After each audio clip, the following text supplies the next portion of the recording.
O Grêmio não está jogando nada. E mais uma vez essa direção erra em não mudar o técnico agora. Em não mudar o Quinteiros agora. Quinteiros não é técnico para o Grêmio.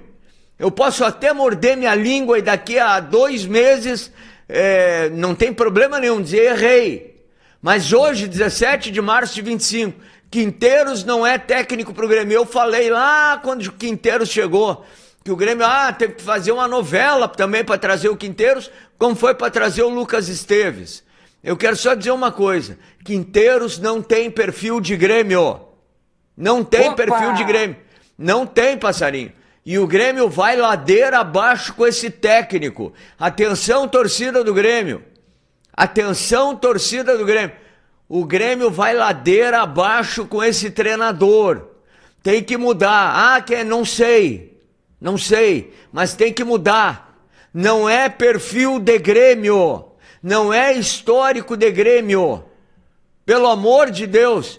E a direção vai insistir até cair na Copa do Brasil, até cair na Sul-Americana e brigar para não ser rebaixado no Brasileiro. Aí eles vão se mexer. Sempre tardiamente, sempre erroneamente. Mas Quinteiros, com todo respeito ao seu Quinteiros, com todo respeito à sua comissão técnica, mas não tem perfil de Grêmio. Não tem perfil de Grêmio. E erra a direção. Erra mais uma vez ao não trocar agora, que tem 14 dias, 12 dias, 13, sei lá quantos dias. Erra em não trocar o técnico agora. Fica a dica, presta atenção. Superchat, vamos lá, Roger. Mas eu não consigo ler ali, Roger. Tá muito pequeno. Rafael Nunes, Quinteiros não é técnico para o Grêmio, ainda deu folga para o Grêmio até quinta. Vergonha, quero só ver esse início de Brasileirão. Abraço a vocês, nosso querido companheiro Rafael Nunes. Valeu, Rafael Nunes, obrigado pelo... Faça como Rafael Nunes, manda teu superchat. Tem mais um, ó. Paulo Henrique, Cacique Quinteiros ou Quinteiros Medina? Vamos, Farido! Paulo Henrique. Vamos, Farido! Como é que é o nome daquele outro técnico argentino que hoje eu tentava me lembrar e não conseguia, que o Inter trouxe? O Inter trouxe o Kudê, não, acho que não era argentino, o Inter trouxe o Kudê, o Cacique Medina, e tinha um careca também que treinou Internacional. Miguel Ángel. Miguel Ángel. Isso é espanhol. Espanhol, Ramírez. Miguel Ángel Ramírez. E Eduardo Cudê também. E o Cudê, o Medina, o Miguel Ángel. E esse Miguel foi um Miguel também, né? Um baita Miguel. Um pior que o outro. Os três aí tu põe numa forma e não sai um hambúrguer. O Rafael Nunes me manda mensagem aqui no WhatsApp. Parece que a informação que se tem agora é que o Grêmio volta a cogitar a querer ter um coordenador técnico. Isso, parece que sim. E esse coordenador técnico poderia ser o Maicon. Aí falam de novo no nome do Filipão, mas eles acham que estão brincando quando eles falam no Filipão, cara. Porque o Filipão é um homem de uma conversa pontual, forte e firme. O Grêmio foi lá e fez uma sondagem com o Filipão e disseram que o Filipão estava conversando com o Grêmio. O Filipão não foi procurado. Então, respeito com o Filipão. Respeito com o Filipão. Porque o Filipão já saiu uma vez do Grêmio de uma maneira que não agradou ninguém. Quer dizer, agradou quem estava no comando do Grêmio, né? Mas o Filipão é um nome histórico no Grêmio, emblemático no Grêmio.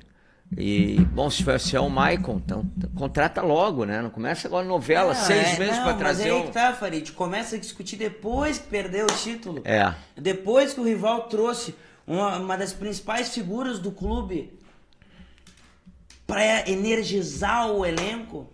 Essa direção do Grêmio é tosca energizou. E lenta. Isso sobre mesmo. E ontem ganhou faixa de novo.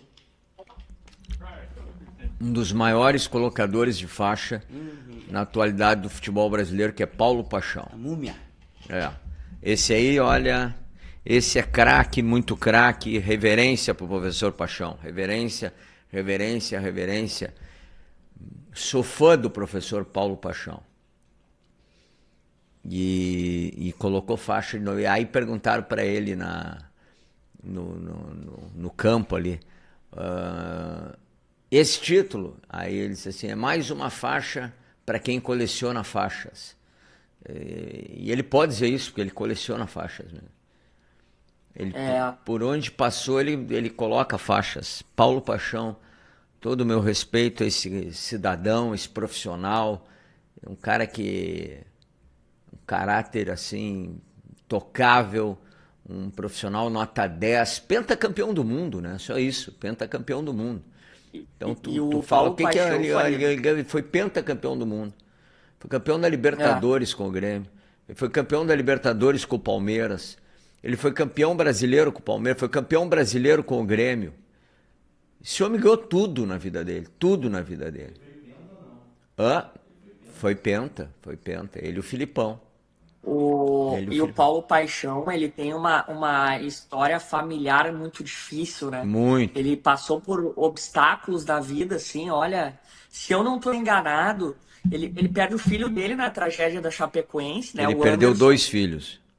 E o outro também, ele perdeu 2 filhos. Ele perdeu o Anderson Paixão, que era preparador físico, que trabalhou no Grêmio com ele. Depois era o preparador físico da Chapecoense, naquele trágico acidente. E antes ele já tinha perdido um filho, e eu, por aquelas coisas de escala e de destino, eu fui escalado para cobrir o velório. O professor Paixão estava com a seleção brasileira na Europa, e morre o filho dele, com problema cardíaco, um menino, um adolescente, já fase adulta, mas jovem, assim, 22, 23 anos. E ele tem que vir da Europa. E eu fui escalado para fazer a chegada do Paixão no cemitério. Uma das coisas mais difíceis de fazer, mais difíceis. E o Paulo Paixão tinha 2 filhos. E ele perdeu os 2 filhos. Então ele é um homem que, além de tudo, ele tem uma força, chega a me arrepiar, uma força espiritual muito grande. Ele tem uma fé muito grande. Porque, olha, ele perdeu 2 filhos e ele está aí trabalhando. E ele sempre dizia, o trabalho me tira da obscuridade, da saudade, enfim. Mas isso aí a gente lembrou por uma questão até de, mais uma vez, homenagear e reverenciar ao professor Paulo Paixão, multicampeão, esse multicampeão. E, bom, superchat, manda até o dinheirinho, vamos ver o superchat. Fernando Melo. Farid, o Marquezinho era bom no jogo e ruim nos pênaltis. O Volpe é bom nos pênaltis e ruim no jogo. Quando o Grêmio terá um goleiro bom nas duas coisas? É bem perguntado, Fernando. Olha, eu discordo. O Volpe não fez falha nenhuma ontem. O que é? Vai dizer que o Volpe falhou no gol do Valência. O Valência bate